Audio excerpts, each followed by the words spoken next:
Nah, saya menuntut kepada Pak Prabowo melalui Partai Rakyat Oposisi, kami menolak, mengoreksi kebijakan yang ngaco titipannya Jokowi kepada Sri Mulyani.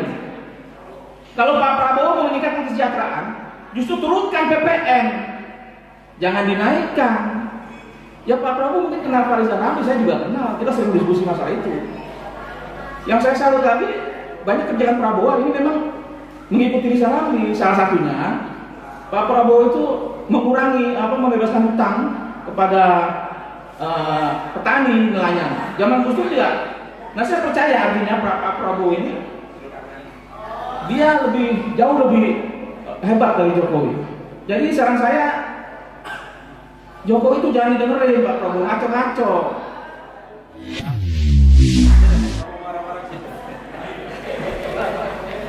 Assalamualaikum warahmatullahi wabarakatuh. Terima kasih Bang Refli, senior-senior kalian diperbolehkan bicara di forum ini. Saya Rustam Effendi, Ketua Umum Partai Rakyat Oposisi. Ini saya jelasin dulu. Artinya kita sangat berbeda dengan yang sekarang lagi ramai tuh, Partai Coklat. Mau tahu nggak siapa Ketua Umum Partai Coklat? Nah, pasti udah tahu deh. Bicara soal adili Jokowi dan makzulkan kubu Papa. Kalau hari ini saya pakai baju saya, Partai Rakyat Oposisi. Jauh sebelum acara ini saya udah bikin dulu nih. Tuh, makzulkan adili Jokowi. Tapi jangan salah. Ketika nanti ke depannya 3 bulan, 6 bulan, setahun, ini akan berubah. Mungkin juga berubahnya adili Prabowo. Kenapa saya bilang begitu? Ketika Prabowo diam aja nih melihat kondisi seperti ini. Prabowo tidak melakukan apa-apa dengan kekuasaan yang begitu besar. Saya minta kepada Prabowo, tolong, ini aktivis di sini berjuangnya bukan cari jabatan. Kita betul-betul untuk kepentingan bangsa. Dari 2015 terus sampai hari ini. Hari ini kita semua kalah dengan Jokowi. Isu beredarnya 3 periode Jokowi. Mungkin saya orang yang pertama bicara di diskusi kawan-kawan Prodem.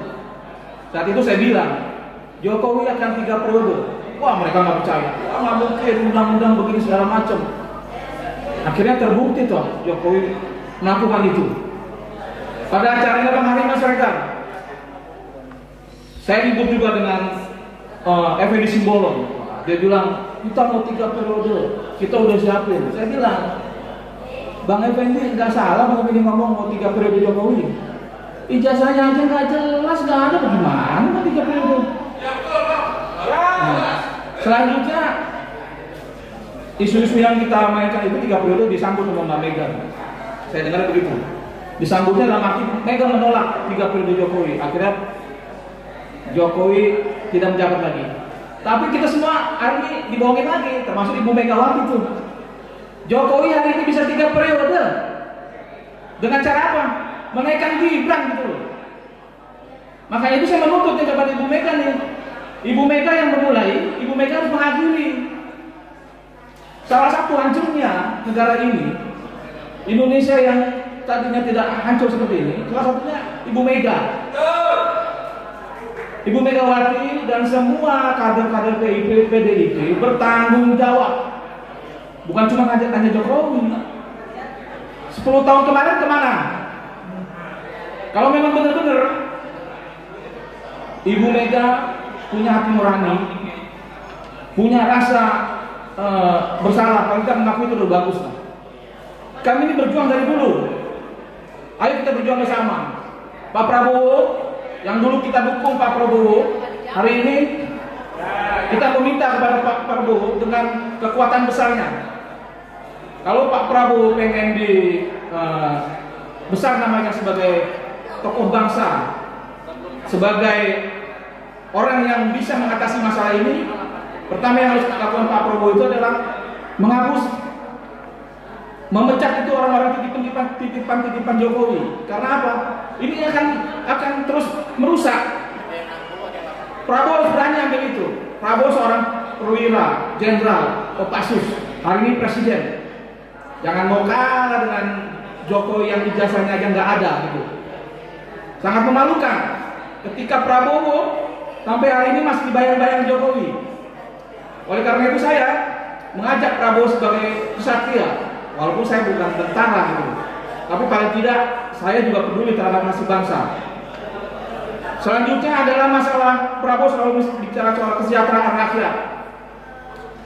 Saya terakhir ketemu Prabowo itu ketika Pak Prabowo melayat di rumahnya Bang Rizal Ramli.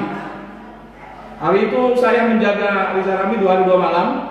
Siapapun yang mau melihat wajah Bang Rizal Ramli terakhir harus melalui saya. Saat itu Prabowo datang. Saya lihat Prabowo dengan pengamanan yang begitu ketat ya. Sebelah kanan kirinya ganteng-ganteng tuh pengawal-pengawalnya kan. Mungkin saya paling jelek hari ini karena saya bewokan begini. Dan ada pengawal itu ngeliat saya kayaknya wah kayak ini teroris gitu kan. Akhirnya saya bilang Pak Prabowo, apakah Pak Prabowo mau melihat wajah terakhir Bang Rizal Ramli? Dia bilang, iya saya mau. Saya buka wajahnya, Prabowo maju ke depan, dia mendoakan dengan sangat khusyuk. Hari itu saya melihat Prabowo pada dasarnya orang baik. Prabowo ini saya yakin nggak ngaco-ngaco kayak Jokowi gitu. Kedepannya ini makanya aktivis sebenarnya menunggu katanya 100 hari, 6 bulan, 1 tahun. Kalau saya tidak. Mulai dari kemarin pelantikan Prabowo, kita akan ingatkan Prabowo. Karena apa? Karena kita cinta kepada Prabowo. Kita nggak mau ketika Prabowo harusnya 5 tahun menjadi hanya 2 tahun, hanya 3 tahun. Ketika itu Fufu Papa. Siapa yang mau presidennya Fufu Papa? Saya rasa sebagian besar tidak mau karena kita melihat ini wakil presiden kaleng-kaleng gitu loh. Banyak masalah. Oleh karena itu saya berharap Pak Prabowo di sekitaran ini yang orang-orang titipan Jokowi, Kapolri, Jaksa Agung, Erlangga, Bahlil sadar dong, malu dong, mundur sebelum dipecat atau dimarah-marahin sama rakyat, mundur. Karena ya tidak bisa dipungkiri kalian pasti bermasalah gitu dan rakyat tahu itu gitu. Oleh karena itu segera mundur dengan sadar diri lah. Jangan sampai nanti Prabowo waduh ada tuntutan lu dipecat lah, kacau lu. Selanjutnya itu saya bicara soal tadi kesejahteraan rakyat.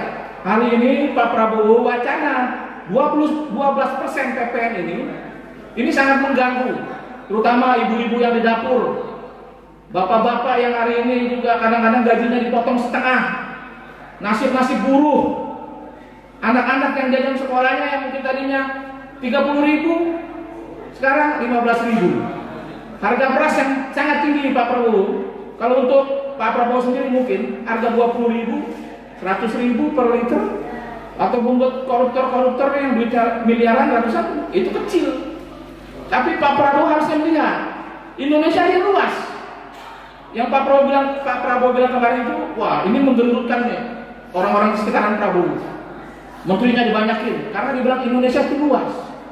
Maka saya bilang sekarang, Pak Prabowo, Indonesia ini luas, bukan hanya Jakarta. Lihat pelosok-pelosok Maluku, Kalimantan, Papua, lebih banyak orang susah Pak Prabowo.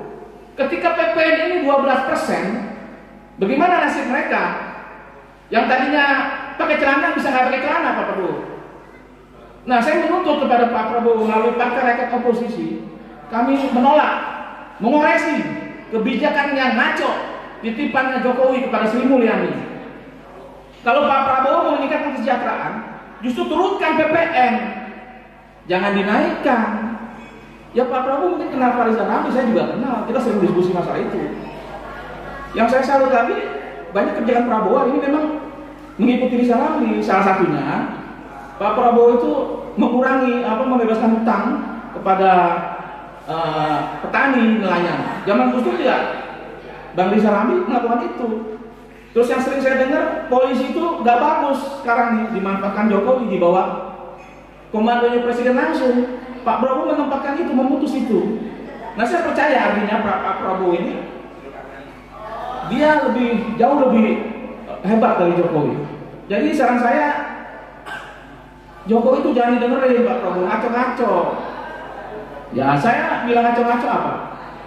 Dari ijazahnya kita sidang Pak Prabowo udah hampir berapa tahun, nggak ada yang keluar tuh ijazah aslinya. Tapi nanti kita akan laporkan lagi.